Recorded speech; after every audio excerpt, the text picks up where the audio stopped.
وزادهم هدى وآتاهم تقواهم بل ينظرون إلى الساعة أن تأتيهم بغتة فقد جاء أشراطها فأنى لهم إذا جاءتهم ذكراهم فاعلم أنه لا إله إلا الله واستغفر لذنبك وللمؤمنين والمؤمنات والله يعلم متقلبكم ومثواكم ويقول الذين آمنوا لولا نزلت سورة فإذا أنزلت سورة محكمة وذكر فيها القتال رأيت الذين في قلوبهم مرض ينظرون إليك نظر المغشي عليه من الموت فأولى لهم طاعة وقول معروف فإذا أذن الأمر فلو صدقوا الله لكان خيرا لهم فهل عسيتم إن توليتم أن تفسدوا في الأرض وتقطعوا أرحامكم أولئك الذين لعنهم الله فأصمهم وأعمى أبصارهم. حضرات سورہ محمد کی آیتیں جو ابھی آپ نے سنی پچھلی مجلس میں جو آیتیں آئی تھی اس میں جنتیوں کو دی جانے والی نعمتیں اور سہولتوں کا تذکرہ تھا اور جنت میں جنتیوں کو دی جانے والی نعمتوں کا قرآن و حدیث میں جو تذکرہ ہے اتنا تذکرہ ہونے کے باوجود اتنی بات بنیادی ذہن میں رکھیے کہ بعض چیزیں اس میں شاید آپ کو خواب لگے جہاں موجودہ زمانے میں کسی آدمی کو پیور دودھ پینے کو نہ ملتا ہو اللہ فرما رہے جنتیوں کے لیے جنت میں دودھ کی نہر ہوگی. دودھ کے سلسلے میں مجھے ایک صاحب نے بتایا جو بہت زمانے سے ہوٹل چائے کی چلاتے ہیں. میں نے کہا کہ آپ جو دودھ لوگ لا کر دیتے ہیں اسے کیسے پہچانتے ہیں؟ کہا ہم ہر دن نیا نیا طریقہ اپناتے ہیں اس کی صحیح دودھ کی پہچان کے لیے لیکن وہ جو گاؤں سے دودھ لانے والے ہوتے ہیں وہ ہمارے سے ہمیشہ ایک قدم آگے رہتے ہیں. میں نے کہا وہ مشین ڈال کے کیوں نہیں چیک کر لیتے؟ کہا مشین ڈال کر چیک کرتے ہیں لیکن ان کو معلوم ہے مشین پہ کیسے اسے مشین کو دھوکے میں دینا. اگر پانی ملاتے ہیں تو اس میں تھوڑا سا نمک اور شکر بھی ملا دیتے ہیں سادے دودھ میں تو مشین پکڑ نہیں پاتی. میں نے کہا ملائی کے ذریعے سے؟ کہا ملائی کی ٹکنیک وہ بہت پرانی ہو گئی ہے. پھر میں نے کہا آپ کیسے پکڑتے ہیں؟ کہا وہ ہم چائے بنا کے پیتے ہیں اس کے بعد ہی ہمیں معلوم ہوتا ہے کہ کس درجے کی چیز ہے. یشونت پور میں جہاں بہت بڑی ہول سیل مارکیٹ ہے چاول کے بہت بڑے کاروباری سے بات ہوئی. یہ بات کر رہا ہوں میں تقریباً 20 سال پہلے کی جن کے دکان سے 100 سے کم بیاگ چاول ملتے ہی نہیں. ان کی دکان میں لینا ہے تو کم از کم 100 بیاگ چاول لینا 2 4 5 نہیں دیتے. تو انہوں نے وہاں پر ایک کوکر اور چولہا رکھا ہوا تھا دکان میں. میں نے پوچھا یہ کس لیے؟ کہا ہمیں بھی دور دراز سے مال آتا ہے تو مال کو چیک کر لیں گے. میں نے کہا مال کو کیسے چیک کر لیں؟ کہا کہ میرے پیدا ہوا ہوں میرے والد اس کاروبار میں تھے اسی میں نے اپنی جوانی اپنا بچپن سب یہ کیا. چاول کے سلسلے میں جب تک ہم کو جب آتا ہے مال پکا کر ایک پاؤ نہیں دیکھ لیتے تب تک ہم گارنٹی نہیں دے سکتے کہ وہ چاول کے بارے میں جو کہہ رہا ہے وہ صحیح ہے. چاہے دیکھنے میں پورا وہی لگ رہا ہے بہت پرانا مال ہے صحیح مال ہے کچھ نہیں ہے لیکن پکانے کے بعد ہی پتہ چلتا ہے. اسی طرح جنت میں جنتیوں کو دی جانے والی سہولتوں کے سلسلے میں آپ اور میں یہاں بیٹھ کر سوچتے رہیں گے وہ سمجھ میں نہیں آئے گا، اس لیے کہ حدیث نے بتا دیا کہ ایسی چیزیں ہیں کہ جو بندہ نہ سوچ سکتا ہے، نہ سنا ہوا ہے، نہ دیکھا ہوا ہے۔ انشاءاللہ العزیز یہ دنیا فانی ہے اور ہم اس سے پہلے انشاءاللہ کبھی نہ کبھی تو ختم ہوں گے۔ انشاءاللہ العزیز اس کی ابتدا انشاءاللہ جب قبر میں سوالات سے ہم انشاءاللہ فارغ ہو جائیں گے تو جنت کی آرائشوں اور وہاں کی نعمتوں کی جھلکیں شروع ہو جائیں گی۔ اللہ سے ہم دعا کرتے ہیں، اس قابل تو نہیں ہے کہ ہم کسی طرح کی شدت اور تکلیف برداشت کریں۔ اللہ ابتدائی مرحلے ہی میں ہمارے لیے جو ہے آسانیاں مقدر فرما دے۔ تو جنت کا تذکرہ تھا۔ اب سنیے منافقین کی حرکتوں کا ذکر ہے، مدنی سورت ہے۔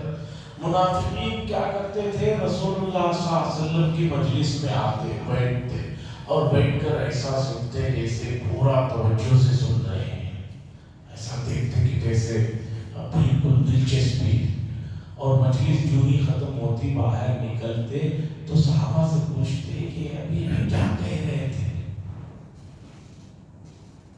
قرآن نے بتایا دراصل ان لوگوں نے وہاں سنا ہی نہیں، وہ ایکٹنگ کر رہے تھے وہاں پر، اور دوسرا یہ بتا رہے ہیں کہ ہم ان کی باتوں کو توجہ سے سنتے ہی نہیں ہیں۔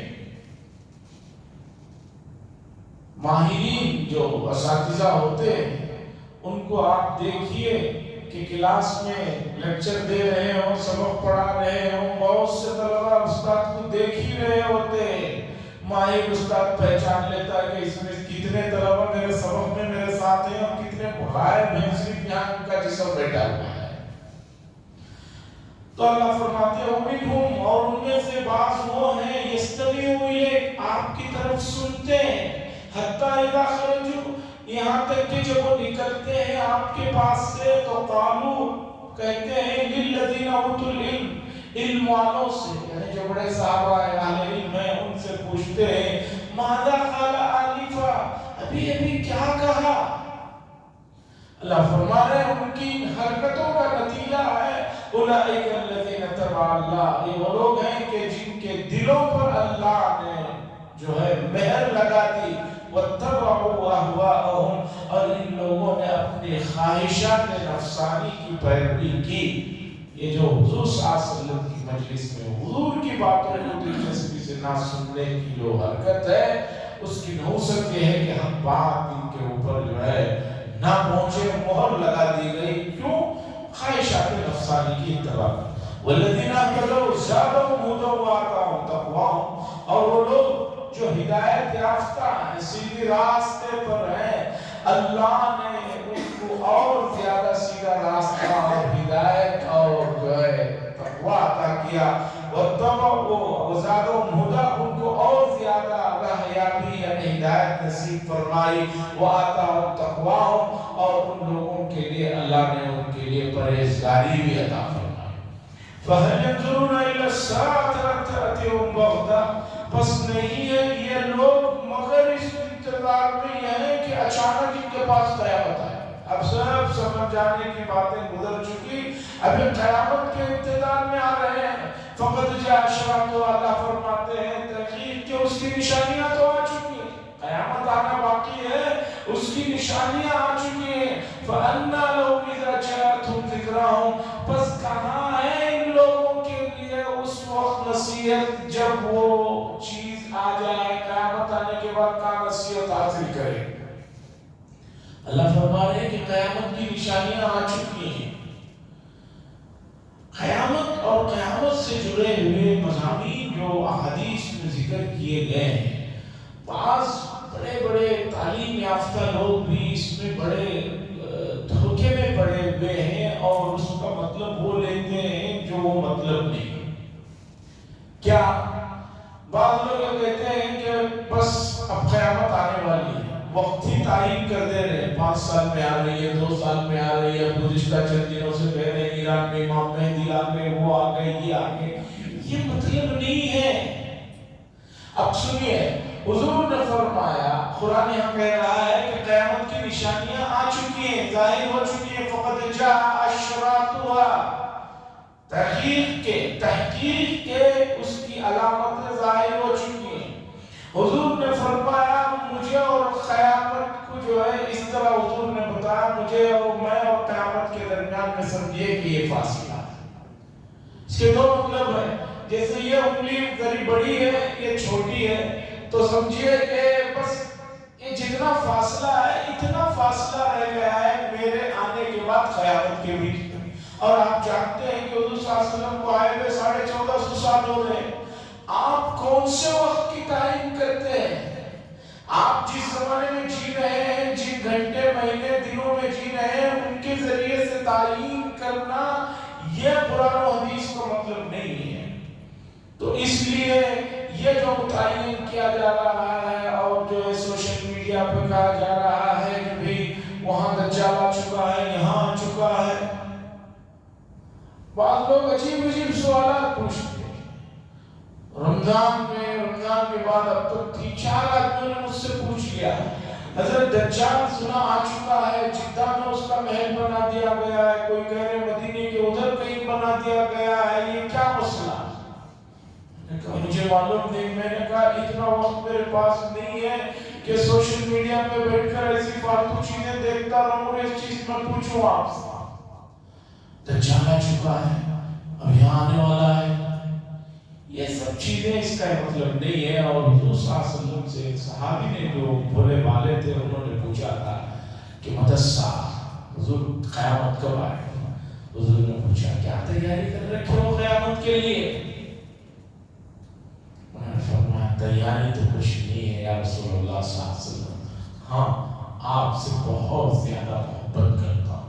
حضور نے فرمایا المرء مع من احب، آدمی کا حشر اسی کے ساتھ ہوتا ہے جس سے اسے محبت ہوتی ہے۔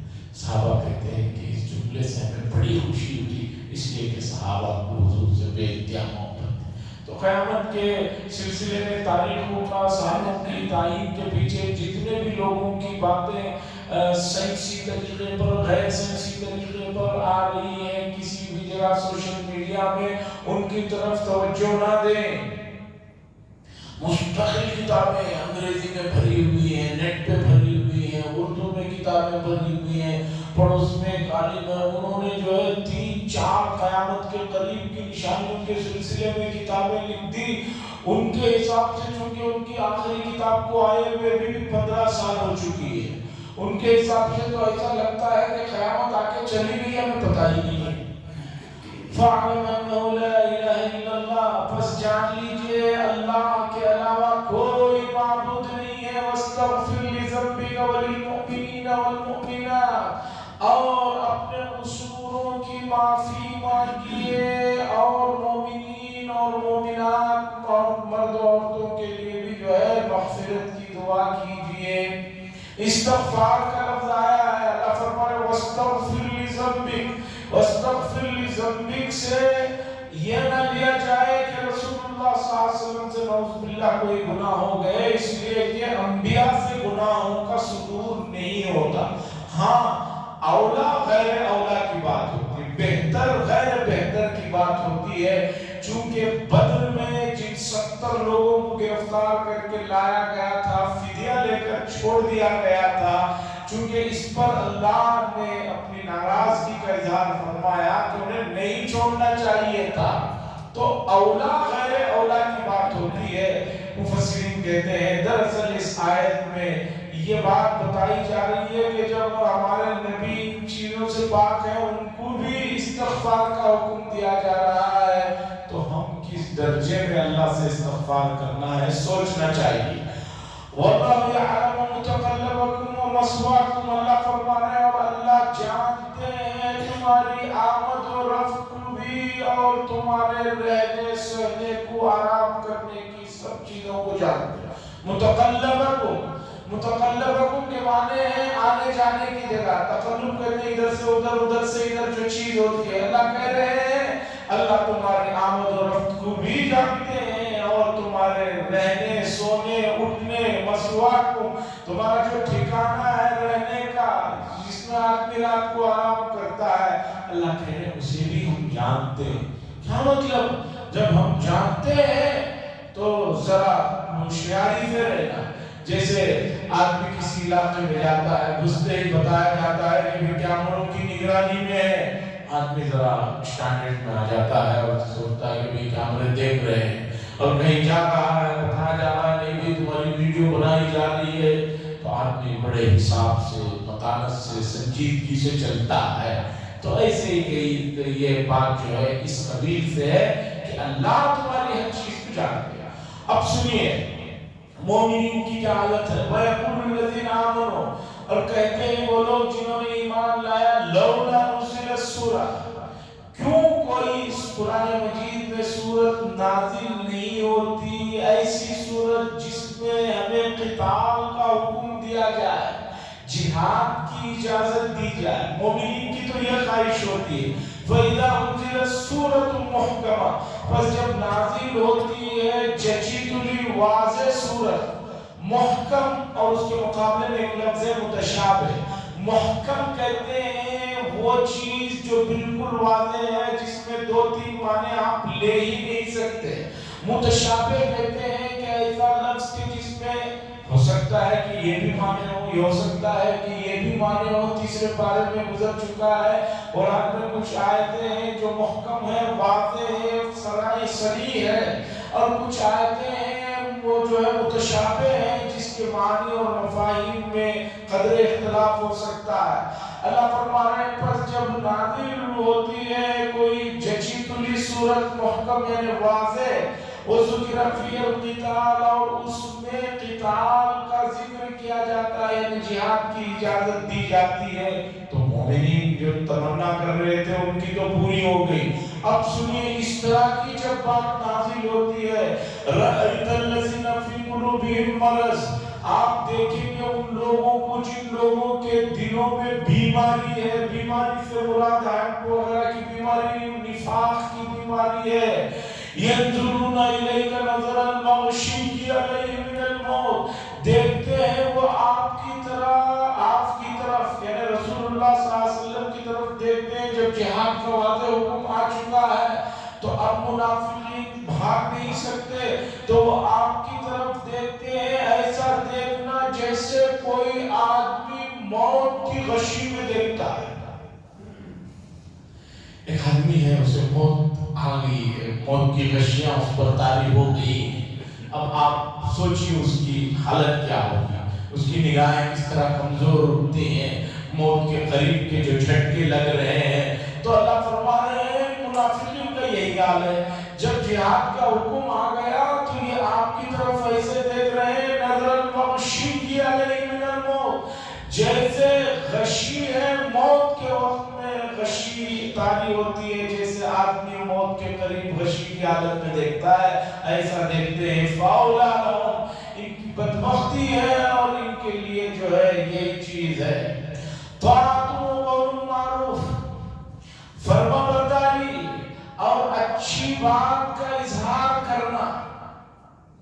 فرما برداری اور اچھی بات کا اظہار کرنا. آپ کے سامنے فرما برداری اور اچھی بات کا اظہار کر رہے ہیں. فَإِذَا عَزَمَ الْأَمْرُ، اللہ فرما رہے ہیں جب بات پکی ہو چکی ہے، جہاد کا حکم آ چکا ہے، فَلَوْ صَدَقَ اللَّهُ، بس اس موقع پر وہ اللہ کے ساتھ سچائی کا مظاہرہ کریں تو یہ ان کے لیے بہتر ہے. جہاد کا حکم آنے سے پہلے تو مومنین کے ساتھ یہ لوگ بھی کہتے تھے آ گیا تو ہم ایسا کرتے گے، ویسا کرتے گے، ایسا کرتے گے. اب جو ہی جہاد کی اجازت مدینے میں مل گئی، ایک تو حالت ایسی ہو گئی جیسے موت کے منہ میں چلے گئے ہو. اب ایسے موقع پر چپی چپی باتیں کر رہے ہیں. اللہ کہہ رہے ہیں اچھی باتیں اور فرما برداری کا اظہار بات پکی ہونے کے بعد اگر کریں، اسے مانے تو اب مانیں گے کہ یہ اللہ کے معاملے میں سچے ہیں اور یہ ان کے لیے بہتر ہے. فَهَلْ عَصَيْتُمْ، بس اگر انکار کریں، نہ مانیں، یعنی جہاد کو نہ مانیں، جہاد سے انکار کریں، ان تولیتم، اگر انکار کرتے ہیں جہاد سے، لوٹ جاتے ہیں، تو سمجھو کیا تم لوگ زمین میں فساد مچانا چاہتے ہو اور رشتہ داریوں کو، خونی رشتوں کو ختم کرنا چاہتے ہو. اس آیت میں ایک بات کھل کر سامنے آئی کہ جہاد کا مقصد کیا ہے، کہ اگر جہاد نہ فرض کیا جاتا تو روئے زمین پر فساد پھیل جاتا، اس لیے کہ ظالم اور طاقتور وہ اپنے ظلم میں آگے بڑھتا چلا جاتا، اس لیے کہ حکومت کا جو حکومت کی زمین پہ حکومتوں کی جو حرص ہے، تاریخ بتاتی ہے کہیں رکے ہی نہیں، جن کے بھی واقعات دیکھیے وہ لوگ بڑھتے ہی چلے گئے، بڑھتے ہی چلے گئے۔ تو اللہ فرما رہے ہیں کہ اگر جہاد سے منہ موڑو گے تو روئے زمین پر فساد مچ جائے گا اور پوری رشتے تباہ و برباد ہو کر رہ جائے، اس لیے کہ ظالم ظلم کرتے رہیں گے۔ اس لیے جہاد کا حکم دیا گیا تاکہ ان ظالموں کو اور ان لوگوں کو جو بندوں پر ظلم کر رہے ہیں ان کو روکا جائے اور رشتوں کو پامال ہونے سے رکھا جائے۔ ٹھیک اسی طرح جس طرح انسان کے جسم میں آج کل خاص طور پر بہت سی بیماریاں ایسی ہو گئی ہیں جس میں آدمی کو خوشی خوشی کبھی اپنا ہاتھ کٹوانا پڑتا ہے، کبھی پیر کٹوانا پڑتا ہے، کبھی کوئی اور چیز کٹوانی پڑتی ہے۔ کیوں؟ اس لیے کہ وہ حصہ اتنا خراب ہو چکا ہے کہ اگر اسے نہیں روکا گیا تو جسم کا باقی حصہ بھی متاثر ہوتا ہے۔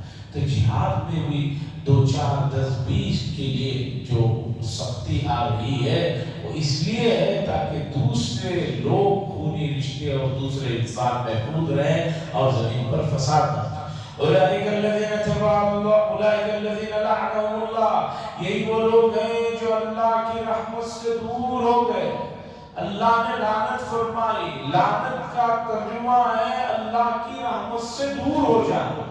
تو لوگ ترجمہ کبھی لعنت سے کرتے ہیں کہ اللہ نے ان پر لعنت فرمائی۔ لعنت کا نتیجہ کیا ہے؟ آدمی اللہ کی رحمت سے دور ہو جاتا ہے۔ اللہ کی رحمت سے یہی وہ لوگ ہیں جو اللہ کی رحمت سے دور ہو گئے۔ فَأَصَمَّهُمْ، پس اللہ نے ان کو بہرا کر دیا، وَأَعْمَىٰ أَبْصَارَهُمْ، اور ان کی نگاہوں کو اور ان کی آنکھوں کو اندھا کر دیا، نہ ان کو سنائی دے رہا ہے نہ دکھائی دے رہا ہے۔ اب آگے سنیے، خطاب چل رہا ہے جس میں منافقین کا تذکرہ چل رہا ہے، کفار کا تذکرہ چل رہا ہے۔ اس خطاب کے درمیان اسی ذکر میں یہ آیت کو دیکھیے، افلا یتدبرون القرآن، کیا یہ لوگ قرآن میں غور و فکر نہیں کرتے؟ ام علی قلوب اقفالها، یا ان کے دلوں پر تالے پڑے ہوئے ہیں؟ سوچنے کی بات ہے کہ آیت کا سیاق سباق چل رہا ہے منافقین کے تذکرے میں، لیکن اسی میں یہ اللہ فرما رہے ہیں کہ کیا ہوا یہ قرآن پہ غور کیوں نہیں کرتے؟ یعنی منافقین کی یہ پہچان ہے، کفار کی علامت ہے کہ وہ قرآن میں غور و خوض نہیں کرتے۔ مطلب مومنین قرآن پہ غور و فکر کرتے ہیں، قرآن پڑھتے ہیں، سمجھتے ہیں، لیکن موجودہ معاشرے میں دیکھ لیجئے کہ قرآن مجید کو پڑھنے والوں کی تعداد کتنی ہے، پھر اس تعداد میں سے قرآن مجید میں غور و فکر کرنے والے، اس کے معنی اور مفاہیم کے لیے وقت نکالنے والے کتنے لوگ ہیں؟ تو آیت بتا رہی ہے کہ یہ جو قرآن مجید کے ساتھ معاملہ امت نے کر رکھا ہے یہ صحیح ہے۔ اس لیے قرآن مجید کے سلسلے میں ہمیشہ گزارش کرتے رہتا ہوں کہ قرآن مجید کی ابتدائی جو حقوق ہیں اس میں پہلا حق قرآن مجید کو پڑھنا ہے، اس سے نیچے کا کوئی حق نہیں ہے، پڑھنا ہے، پھر آگے اسے سمجھنے کا اور اس کے مفاہیم کو جاننے کا، پھر غور و خوض کرنے کا، یہ سب اس کے حقوق ہیں۔ ان حقوق سے کسی بھی حال میں کوتاہی نہ کی جائے۔ افلا یتدبرون القرآن، کیا یہ لوگ بس کیا یہ نہیں غور و فکر کرتے، تدبر کرتے قرآن میں؟ ام علی قلوب اقفالها، یا ان کے دلوں پر تالے پڑے ہوئے ہیں، جو غور و فکر نہیں کر رہے ہیں، معنوی اعتبار سے ان کے دلوں پر تالے پڑے ہوئے ہیں۔ ان الذين ارتدوا على ادبارهم من بعد ما تبين لهم الهدى الشیطان سول لهم واملا لهم، بے شک وہ لوگ لوٹ گئے، ارتداد کہتے ہیں پلٹ گئے، اللہ تبارک اپنے پیٹ پھیر دیا۔ بعد اس کے کہ اللہ تبارک و تعالیٰ نے ان کے لیے ہدایت کے فیصلے یا ہدایت کو واضح کر دیا۔ بے شک وہ لوگ جنہوں نے منہ موڑ لیا، بعد اس کے کہ ہدایت ان کے سامنے واضح ہو چکی تھی۔ رسول اللہ صلی اللہ علیہ وسلم سے بڑھ کر ہدایت کے لیے اور کیا ہو سکتا ہے؟ کتنے صحابہ ہیں جنہوں نے کہا کہ ہم نے رسول اللہ صلی اللہ علیہ وسلم کو دیکھا اور دیکھتے ہی کہا کہ یہ چہرہ کسی غلط اور جھوٹے آدمی کا نہیں ہو سکتا۔ یہودی کٹر ہونے کے باوجود جو ایمان میں داخل ہوئے ہیں وہ رسول اللہ صلی اللہ علیہ وسلم کی چہرے کو دیکھ کر داخل ہوئے۔ اللہ فرما رہے ہیں شیطان نے ان کے لیے پٹی پڑھائی ہے اور مزین کیا ہے، برے کاموں کو اچھے انداز میں لپیٹ کر پیش کیا ہے۔ وہ املا لہم اور لمبی لمبی ان کے لیے امیدیں بنائے۔ املا کہتے ہیں امیدیں، اور ان کے لیے لمبی امیدیں ہیں۔ اور آپ کو معلوم ہے کہ شیطان کس طرح امیدیں دلاتا ہے، کیا کرتا ہے؟ سو جاؤ، ابھی وقت ہے فجر کی نماز کا، ابھی سو جاؤ، ابھی سو جاؤ۔ سوتے سوتے سوتے صبح 10 بھی ہو جائے، کہتا ہے کہ اب تو ہو ہی گئے، بعد میں پڑھ لینا۔ پھر اٹھنے کے بعد بھی آدمی نہیں پڑھتا، کسی وجہ سے نیند لگ گئی، نماز چھوٹ گئی، چاہے فجر ہو، ظہر ہو، کوئی سی ہو۔ حدیث میں ہے من نام عن صلاة او نسیها فلیصلیها اذا ذکرها، جو آدمی بھول جائے یا سو جائے نماز دل سے پڑھ لے جب اسے یاد ہے۔ بخاری کی حدیث ہے، تو اٹھتے ہی آدمی کو پہلا کام نماز پڑھ لینا چاہیے۔ ہمارے لوگ کہتے ہیں نماز تو چھوٹی گئی، بعد میں دیکھ لیں گے، بعد دیکھتے دیکھتے ظہر ہو جاتی ہے، اور ظہر میں آخری وقت میں پہنچتا ہے، پھر نماز ہوتی نہیں، موبائل فون بجنے لگتے ہیں، میسج آنے لگتے ہیں، اور بعض لوگوں کے فون پہ پیسوں کا بھی یہاں ذکر ہوتا رہتا۔ اب آدمی پھر اسے دیکھنے نکلتا ہے تو پھر باہر جانے کے بعد اندر نہیں آتا، پھر وہ جو نکلی نماز نکل ہی جاتی ہے۔ طریقہ یہ ہے کہ کوئی نماز چھوٹ جائے تو اسی وقت اسے پڑھ لیا جائے۔ مسجد میں آنا شرط نہیں ہے، گھر میں سو گئے تو اٹھے وہی پڑھ لیجیے۔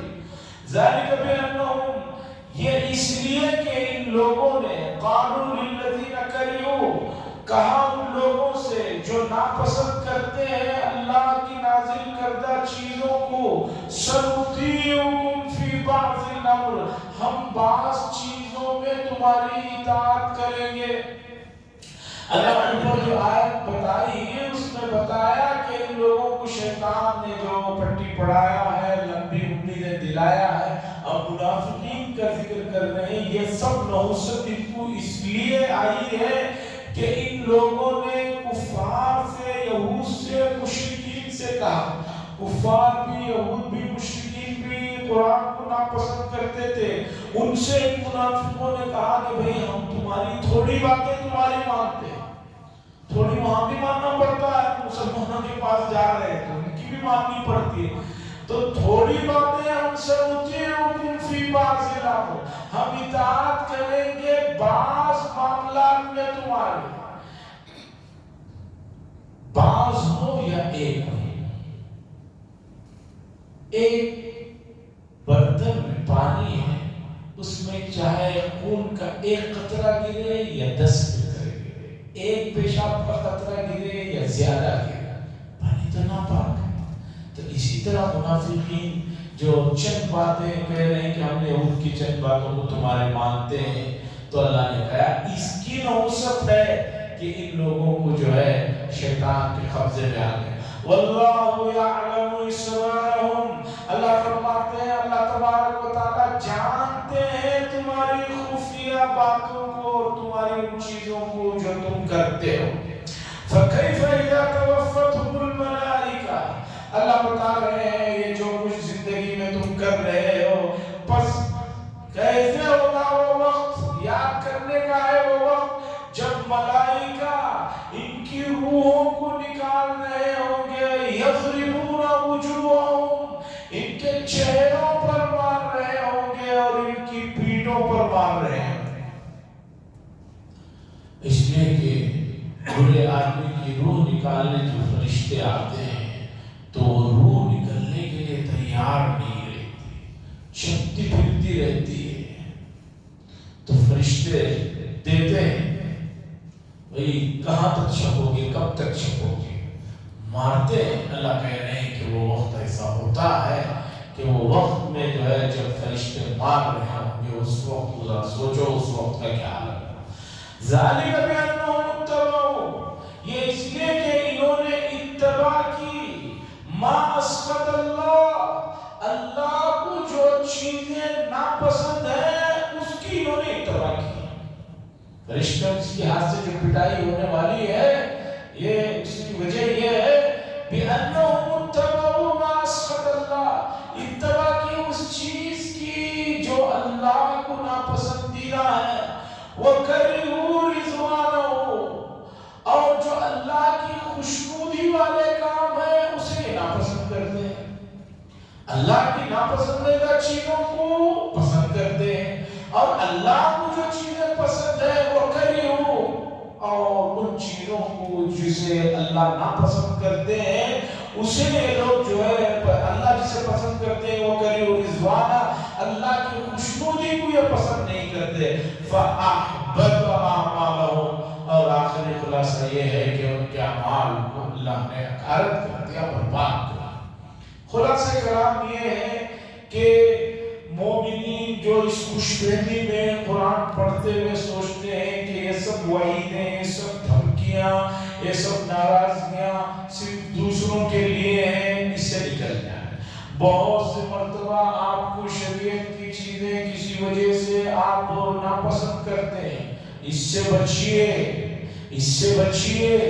شریعت کی کوئی بھی بات پر تبصرہ کرنے سے پہلے، کچھ کہنے سے پہلے 100 مرتبہ سوچیے، اور مجھے اور آپ کو اپنی سوچ پر زیادہ غرور یا گھمنڈ نہیں ہونا چاہیے، اس لیے کہ ہم میں سے ہر آدمی اس وقت ایسا ہے اپنی گزشتہ 20 سال پہلے کی زندگی کے واقعات کو کرتا ہے تو کبھی افسوس ہوتا ہے، کبھی ہنسی آتی ہے کہ 20 سال پہلے میں اتنا بیوقوف تھا، مجھے تو پتہ ہی نہیں تھا۔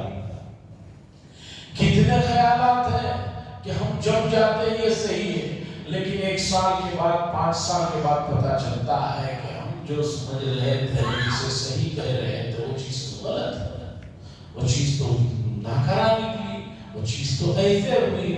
تو اس لیے شریعت کے معاملے میں آپ عمل نہیں کر رہے ہیں وہ الگ مسئلہ ہے تھوڑی دیر کے لیے، لیکن اس پر تبصرے، اسے ناپسند کرنا، اس لیے بار بار صحابہ کے زبانوں سے یہ جملہ آپ کو ملے گا سیرت میں، آمنت باللہ و رسولہ، ہم اللہ پر اور اس کے رسول پر ایمان لاتے ہیں۔ آمنت باللہ، رضیت باللہ ربا وبالاسلام دینا وبمحمد نبی صلی اللہ علیہ وسلم۔ رضیت باللہ ربا، ہم راضی ہیں اللہ کے رب ہیں، وبالاسلام دینا، اور اسلام جو ہمیں مذہب کے طور پر دیا گیا اس پر راضی ہیں، اور نبی کریم صلی اللہ علیہ وسلم۔ بار بار زبان سے جملے صحابہ نکالتے تھے، کوئی بھی بات ایسی ہوتی حضور کی مجلس میں جس سے اندازہ ہوتا کہ حضور صلی اللہ علیہ وسلم کو ناراض ہو رہے ہیں،